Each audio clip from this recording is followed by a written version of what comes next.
Have you ever heard of the lost SpongeBob episode from Season 1? It was aired at 2 o'clock in the morning, and the episode was Sandy's Rocket. It was gonna air at 1 p.m. for the first time, but it never did.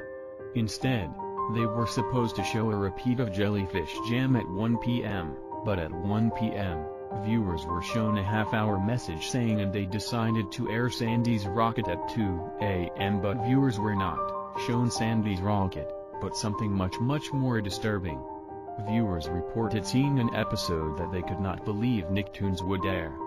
They said it started out with the title card saying SpongeBob's Bad Day. The episode started with SpongeBob walking to the tree dome, but he looked depressed. Then it cut to a few frames of SpongeBob with black holes for eyes. Also, there was no opening theme, but it instead showed a picture of SpongeBob crying when SpongeBob goes into the tree dome. He said, "Hey, Sandy. I've been waiting for you the whole time." He saw Sandy covered in blood, dead as a mangled cut-up corpse on the ground, and her eyes were gouged out. SpongeBob screamed in fear and strangely, he wasn't wearing his water helmet. Then it cut to static and laughing sounds for a minute, and viewers were shown a couple of grotesque images of SpongeBob that they can't describe how terrifying they were.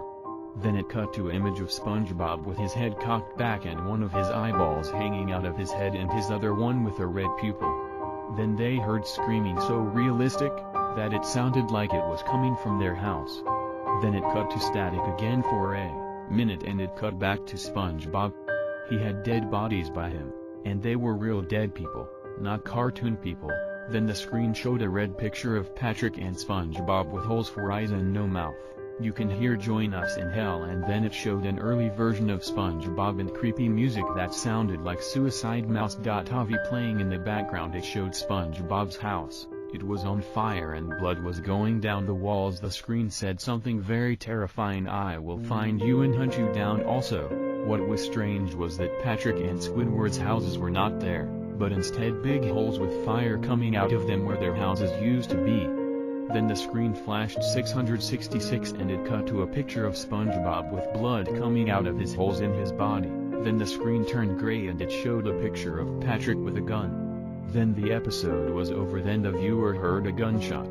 Only 500 people were known to have viewed this episode, and 200 of them were found dead and the other 300 had trauma issues and got sent to an insane asylum because they claimed that Sponge is trying to kill them. And only one person got out of the insane asylum and told this tale. He said he doesn't have much time to live, so tell other people about this tale as his dying wish. He was found dead 10 days later.